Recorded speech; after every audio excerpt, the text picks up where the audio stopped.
ഓം നമോ ഭഗവതേ വാസുദേവായ ശ്രീകൃഷ്ണപരമാത്മനേ നമഃ. സർവമംഗളമംഗല്യേ ശിവേ സർവാർത്ഥസാധികേ ശരണ്യേ ത്രയംബകേ ദേവി നാരായണി നമോസ്തുതേ.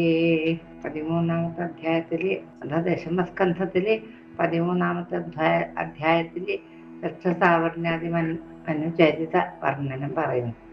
ശ്രീനാരായണ മുനി നാരദ മഹർഷിക്ക് മറ്റ് മനുക്കളുടെ ചരിത്രങ്ങൾ പറഞ്ഞു കൊടുക്കുന്നു. നാരദ, ഈ മനുക്കളുടെ കഥകൾ സ്മരിച്ചാൽ തന്നെ ദേവീഭക്തി ഉണ്ടാകും. വൈവസ്വത മനുവിന് 6 പുത്രന്മാർ ഉണ്ടായിരുന്നു. അവരാണ് കരൂഷൻ, പ്രസദ്ധൻ, നാഭാഗൻ, ദിഷ്ടൻ, ത്രിശങ്കു, ശര്യാദി തുടങ്ങിയവര്. ഈ 6 പേരും കാളിന്തി നദിയുടെ തീരത്ത് വെച്ച് ദേവിയുടെ വിഗ്രഹം മണ്ണുകൊണ്ടുണ്ടാക്കി ഷോഡശോപചാരങ്ങളോടുകൂടി പൂജിച്ചു. അവർ ശ്വാസത്തെ നിയന്ത്രിച്ചും നിരാഹാരമായാണ് ഭഗവതിയെ പൂജിച്ചതും തപസ്സു ചെയ്തതും. അവർ ഉണക്കയിലകൾ മാത്രം ഭുജിച്ചും കാറ്റേറ്റും വെള്ളം മാത്രം പാനം ചെയ്തും പുകയും സൂര്യരശ്മിയുമേറ്റും തുടങ്ങി പല ദണ്ഡങ്ങൾ സഹിച്ചും തപസ് ചെയ്ത് ശക്തി ആർജിച്ചു. ദീർഘകാലത്തെ തപസ് കൊണ്ട് അവരുടെ മനസ്സ് ശുദ്ധമാവുകയും ആഗ്രഹങ്ങളൊക്കെ ഇല്ലാതാവുകയും ചെയ്തു. അവർ ദേവിയെ തന്നെ ആരാധിച്ചിരുന്നത് കൊണ്ട് അവരുടെ നിർമ്മലമായ മനസ്സുകൊണ്ട് ജഗത്തിനെയൊക്കെ അവർക്ക് കാണാൻ സാധിച്ചു. പ്രകാരം 12 സംവത്സരം ചെയ്ത കഠിന തപസ്സുകൊണ്ട് സർവാഭിഷ്ടപ്രദായനിയും ജഗദ്ധാത്രിയുമായ ദേവി അവരുടെ മുമ്പിൽ പ്രത്യക്ഷയായി. ആത്മജ്ഞാനം ലഭിച്ചവർ ദേവിയെ കണ്ട ഉടനെ നമസ്കരിച്ച് സ്തോത്രങ്ങൾ കൊണ്ട് വാഴ്ത്തി സ്തുതിച്ചു.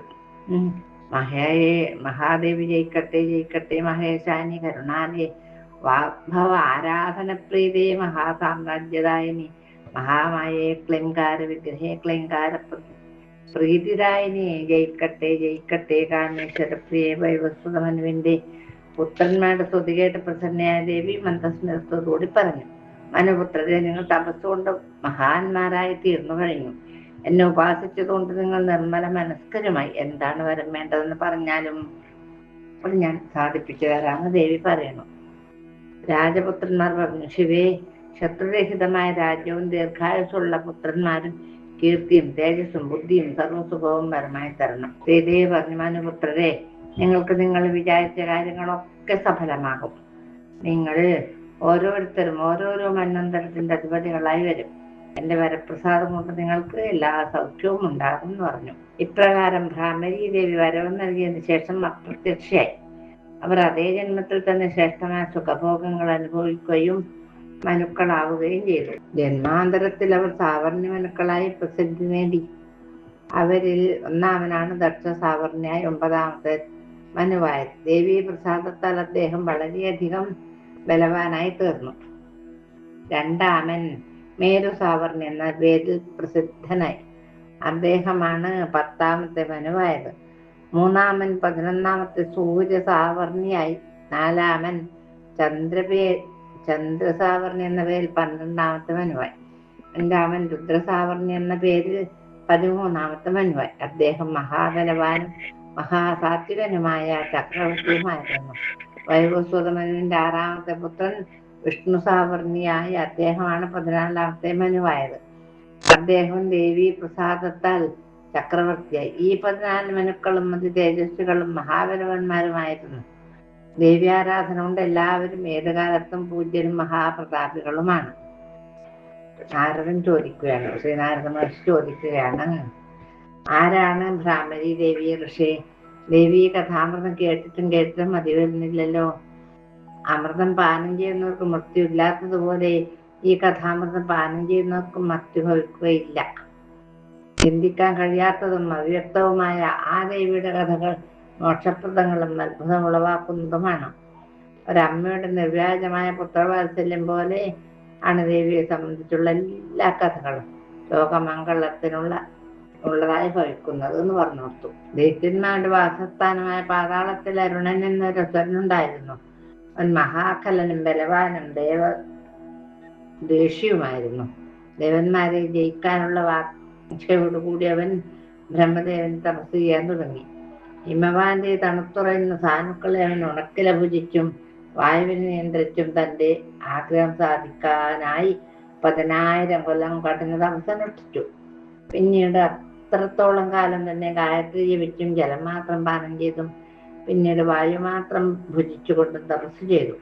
തപസ്സിന്റെ കാഠിന്യം കൊണ്ട് അവന്റെ ശരീരത്തിൽ നിന്ന് വന്യജ്വാല പൊങ്ങി. ലോകം മുഴുവനും ചാമ്പലാവും എന്ന് കരുതി. ഇത് കണ്ട് ദേവന്മാർക്ക് പേടിയായല്ലോ.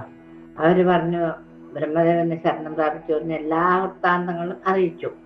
അവരുടെ വിഷമാവസ്ഥ കണ്ടപ്പോൾ ബ്രഹ്മാവ് ഹംസാരൂഢനായി ഗായത്രി ദേവിയോടുകൂടി അവന്റെ മുമ്പിൽ എഴുന്നള്ളി.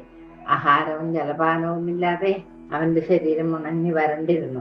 അഗ്നി പോലെ ജ്വലിക്കുന്നവനോട് ചതുർമുഖൻ മധുരസ്വരത്തിൽ പറഞ്ഞു. എന്തു പറഞ്ഞു? വത്സ, വലിയ സ്നേഹമാണ്. വത്സ, നിനക്കിഷ്ടമുള്ള വരം ചോദിച്ചു കൊണ്ടുവരുന്നു. ബ്രഹ്മാവിന്റെ അമൃതധാര പോലെയുള്ള വാണികൾ കേട്ട് ധ്യാനം നീലനായൻ കണ്ണുറന്നു. ബ്രഹ്മാവിനെയും ഗായത്രി ദേവിയെയും 4 വേദങ്ങളോടുകൂടി കണ്ടവൻ വിസ്മയപ്പെട്ടു.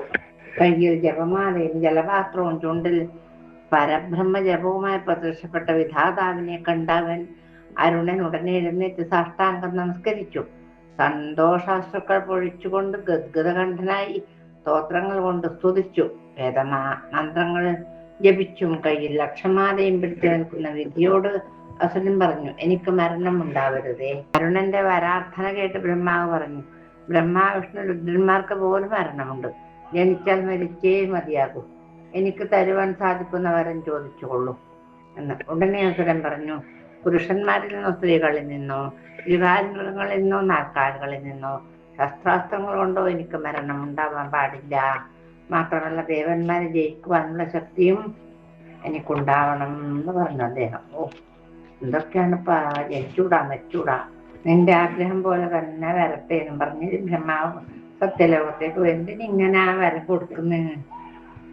അതിനുശേഷം ദൈത്യൻ പാതാളത്തിൽ തന്റെ അസുരന്മാരെ വിളിച്ചുകൂട്ടി. അവൻ ബ്രഹ്മാവിന്റെ വരവും കൂടി കിട്ടിയപ്പോൾ കൂടുതൽ മതോദ്ധതനായി. അസുരന്മാരെല്ലാവരും കൂടി അവനെ രാജാവാക്കി വാഴിച്ചു. അവനൊരു ദൂതനെ ഇന്ദ്രപുരിയിലേക്ക് അയച്ചു. യുദ്ധമാണ് ദൈത്യന്റെ ഉദ്ദേശമെന്ന് മനസ്സിലാക്കിയ ഇന്ദ്രൻ വല്ലാതെ പരിഭ്രമിച്ചു. ആ അസുരന് ബ്രഹ്മാവിന്റെ വരപ്രസാദം കൂടി ലഭിച്ചിട്ടുണ്ടെന്നറിഞ്ഞ ഇന്ദ്രൻ മറ്റു ദേവന്മാരെയും കൂട്ടി ബ്രഹ്മാവിന്റെ സവിധത്തിലെത്തി. ബ്രഹ്മാവ് വിഷ്ണുവിനെയും കൂട്ടി മഹാദേവന്റെ വാസസ്ഥാനമായ കൈലാസത്തിലെത്തി. എല്ലാവരും കൂടി ദൈത്യവധം പ്രകാരം നടത്താമെന്ന് ചിന്തിച്ചു. ഈ സമയത്ത് അരുണൻ സൈന്യങ്ങളോടുകൂടി സ്വർഗത്തിലെത്തി. അവൻ തന്റെ പ്രയോഗം കൊണ്ട് ദേവന്മാരുടെ വാസസ്ഥാനം കൈയടക്കി സ്വർഗത്തിലുള്ള എല്ലാവരും രജതാദിയിൽ എത്തിച്ചേർന്നു. ദേവന്മാർ മഹാദേവനോട് ഉണർത്തിച്ചു, ശംഭോ മഹാദേവ, ആസുരൻ ബ്രഹ്മാവിന്റെ വരപ്രസാദത്താൽ മതഗർഭിതനായിട്ട് വന്നിരിക്കുകയാണ്. അവന് സ്ത്രീകൾക്കോ പുരുഷന്മാർക്കോ ശാസ്ത്രാസ്ത്രങ്ങൾ കൊണ്ടോ മൃഗങ്ങളെ കൊണ്ടോ വധിക്കാൻ സാധ്യമല്ല. നമ്മൾ എന്ത് ചെയ്യും വേണ്ടിയിരിക്കുന്നു. ഞങ്ങൾക്കൊന്നും ചെയ്യാൻ സാധ്യമല്ല ഭഗവാനെ. അപ്പോൾ ആ സഭയിൽ ഒരു അശരീരി ഉണ്ടായി. കാര്യസാധ്യത്തിനായി മഹേശ്വരിയെ ഭജിക്കുക. അവൻ ഗായത്രി ജപം വേണ്ടെന്ന് വെച്ചാൽ മാത്രമേ അവനെ ജയിക്കാൻ സാധിക്കുകയുള്ളൂ എന്ന്. വലിയ ഗായത്രിയിലും ജയിക്കുന്നവനാണ്. ആ ശരീരം കേട്ടപ്പോൾ ഇന്ദ്രൻ ദേവഗുരുവായ ബൃഹസ്പതിയെ വിളിച്ചു വരുത്തി പ്രകാരം വരളി. ഗുരു, ദേവന്മാരുടെ കാര്യസാധ്യത്തിനായി അങ്ങൊരു കാര്യം ചെയ്യണം. അരുണൻ അസുരന്റെ ഗായത്രി ജപം മുടക്കണം. ഞങ്ങൾ ദേവിയെ തപസ് ചെയ്തു കൊള്ളാം. ദേവി പ്രസന്നയായാൽ എല്ലാ കാര്യങ്ങളും ശുഭമായി വരും. ഗുരുവിനോട് ഇപ്രകാരം ഏർപ്പാടാക്കിയ ശേഷം ദേവന്മാർ ജംബുവന്തേശ്വരിയുടെ സന്നിധിയിലേക്ക് പോയി. അവിടെ ചെന്ന് ദേവന്മാർ മായാവിജം മന്ത്രം ജപിച്ച് അമ്പായജ്ഞം ആരംഭിച്ചു.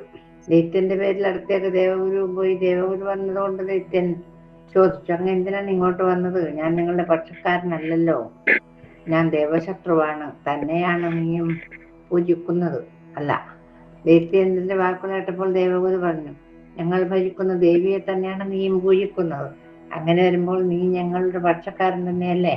ബൃഹസ്പതിയുടെ വാക്കുകൾ കേട്ടപ്പോൾ മായാമോഹിതനായ ദൈത്യൻ ഗായത്രി ജപം വേണ്ടെന്ന് വെച്ച് അതോടെ ദൈത്യന്റെ തേജസ്സും നിഷ്ഫലമായി നഷ്ടമായി. സന്തുഷ്ടനായ ദേവഗുരു ഇന്ദ്രന്റെ സമീപം വൃത്താന്തങ്ങളൊക്കെ അറിയിച്ചു.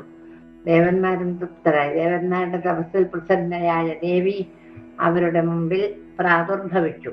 ലോകത്തിന് മംഗളത്തെ പ്രദാനം ചെയ്യുന്ന ജഗദംബ 1000 സൂര്യന്മാരുടെ പ്രകാശത്തോടുകൂടി സുന്ദരാംഗിയായി ആഭരണങ്ങൾ അണിഞ്ഞ് പരാഭയ മുദ്രയുടെ പ്രകാശത്തോടുകൂടി സുന്ദരാംഗിയായി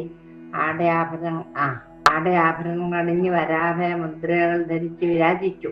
ദേവിയുടെ ചുറ്റും വണ്ടുകൾ ഇങ്ങനെ ശ്രീകാരമന്ത്രം പണ്ട് ദുർവാസ മഹർഷി മാല കൊട്ടിയത് ദേവേന്ദ്രന്റെ കയ്യിൽ പിടിച്ചപ്പോ വന്നില്ലേ വണ്ടുകള്, അതുമാതിരി ദേവിയുടെ ചുറ്റും വണ്ടുകൾ ശ്രീകാരമന്ത്രം ജപിച്ച് സേവിക്കുന്നുണ്ടായിരുന്നു. സകല വേദങ്ങളും ദേവിയെ പ്രശംസിച്ചു. ഭഗവാൻ പറഞ്ഞു, ദേവി അവിടുന്ന് സർവാഭിവന്തിയാണ്, സർവമംഗളരൂപിണിയാണ്, സർവജ്ഞയാണ്, സർവാത്മികയുമാണ്. ജഗദംബികയെ കണ്ട് സന്തുഷ്ടത സ്തുതിക്കാൻ തുടങ്ങി. ദേവി മഹാവീരിയെ സൃഷ്ടിച്ച് അന്ധകാരിണി വിരാട് സൂത്രാത്മികയെ തൊഴാം. ആമലപത്രാക്ഷി ദുർഗേ ജന്മാതിരഹിതയെ ഇതാ നമസ്കരിക്കുന്നു. ഉശൃംഖല പ്രേമഗമ്യേ ശുംഭാതിഹന്ത്രിയെ കണ്ടമുണ്ടപ്രമഥിനി വിജയേ ഗംഗേ തൊഴാം. ക്ഷീരസാഗരകന്യേ രക്തബീജവാസിനി കാളികേ ലോകമാതാവേ ഗായത്രി സാവിത്രി വരദേ വാഗധീശ്വരി സ്വാഹ സ്വധാ ദക്ഷിണാദേവി ത്രിപുരസുന്ദരി സകല ദേവകളും ആരെയാണോ ഇതല്ല എന്ന് പറഞ്ഞ് വെളിപ്പെടുത്താൻ ശ്രമിക്കുന്നത് ആ പ്രത്യേക രൂപം പൂണ്ട പരദേവതയെ ഞങ്ങൾ ഭജിക്കുന്നു. വണ്ടുകളെ ചുറ്റപ്പെട്ടതിനുള്ള ഭ്രാമരി എന്ന് വിളിക്കുന്ന മണിദ്വീപാധിവാസിനി നമസ്കാരം. ജഗദംബികയെ ജയിച്ചാലും സർവോത്തമയെ അനന്തകോടി ബ്രഹ്മാണ്ട നൽകിയെ ഭുവനേശ്വരിയെ ക്ഷമിച്ചാലും. ദേവന്മാരുടെ സ്തുതി കേട്ട് പ്രസന്നയായ അംബിക മധുരമായി പറഞ്ഞു, വരദാക്കളാവുന്ന ദേവിമാരിൽ പ്രധാനിയായ ഞാൻ നിങ്ങളുടെ സ്തുതിയിൽ പ്രസന്നയായിരിക്കുന്നു. ദേവിയുടെ മധുരവാണികൾ കേട്ടപ്പോൾ ദേവന്മാർ തങ്ങളുടെ ദുഃഖ കാരണം ദേവിയെ അറിയിച്ചു. ദൈത്യന്റെ ദ്രോഹത്തെ പറ്റിയും അതുകൊണ്ട് ദേവന്മാർക്കുണ്ടായ ആപത്തുകളെ പറ്റിയും ബുദ്ധിമുട്ടുകളും ബ്രഹ്മാവ് കൊടുത്തിട്ടുള്ള വരത്തെ പറ്റി എല്ലാം അവർ ദേവിയെ വിസ്തരിച്ച് കൽപ്പിച്ചു. ദേവന്മാരുടെ സങ്കടാവസ്ഥ കണ്ടപ്പോൾ ജഗദംബിക കയ്യിൽ നിന്ന് നാനാരൂപധാരികളായ വണ്ടുകളെ ഇളക്കി വിട്ടു. ആകാർ കൊണ്ട് കഴിച്ച് നിറഞ്ഞ ഭൂമി ഇരുട്ടിലായി. ആകാശത്തും പർവ്വതശൃംഗങ്ങളിലും വണ്ടുകൾ പാറിപ്പറന്നു നടന്നു. തേനെടുക്കുന്ന മനുഷ്യനെ തേനീച്ചകൾ ആക്രമിക്കുന്നത് പോലെ അരുണാരുളനെ കണ്ട വണ്ടുകൾ ആക്രമിച്ച് മാറിടം പിളർന്നു. അസ്ത്രങ്ങളോ ഒന്നും ആവശ്യമായി വന്നില്ല. യുദ്ധം ചെയ്യേണ്ടതോ ഒന്നുമിണ്ടാനും കൂടിയാവാത്ത പുണ്യാവരെയും സ്വാതന്ത്ര്യം തന്നെയാക്കുന്ന ഇന്ന് ചിരിച്ചു. നിത്യരാജന്മാർ നശിച്ചു, ചൂട് നശിച്ചു. വണ്ടുകൾ ദേവിയുടെ അടുത്തേക്ക് തിരിച്ചു. ലോകം മുഴുവൻ ആശ്ചര്യപ്പെട്ടു. ജഗദീശ്വരിയുടെ വാക്കൽ മഹാധ്യാനത്തിൽ അടുത്തേക്ക് തിരിക്കാനുള്ളൂ. ബ്രഹ്മാദികൾ ആനന്ദാഭിയിൽ ആറാടി. മംഗളവാദ്യം മുഴങ്ങി. നാനാവിധ പുഷ്പങ്ങളെ കൊണ്ട് ദേവിക്ക് പുഷ്പവൃഷ്ടി ഉണ്ടാക്കി. ദേവന്മാർ പല വിധത്തിലും നൈവേദ്യം കൊണ്ട് ദേവിയെ സന്തോഷിപ്പിച്ചു.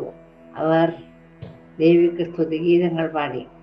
ഗന്ധർവന്മാർ അധികം താമസിച്ച ഗന്ധർവന്മാർ സംഗീതം ആലപിച്ചു. ആ താളത്തിനിടയിൽ അപ്സരസ്ത്രീകളും മുത്തം വെച്ചു. മുനിമാർ വേദമന്ത്രങ്ങൾ ജപിച്ചു. വാദ്യഘോഷങ്ങൾ മുഴങ്ങിച്ചു. എല്ലാവരും തലക്കുമീതെ കൈയുയർത്തി ജയിച്ചാലും മഹേശ്വരി എന്ന് സ്തുതിച്ചു ദേവിയെ. എല്ലാവർക്കും അനുഗ്രഹം വർഷിച്ചുകൊണ്ട് ദേവി അന്തർധാനം ചെയ്തു. ഭ്രാമരീ ചരിത്രം ഞാൻ പറഞ്ഞു തന്നു.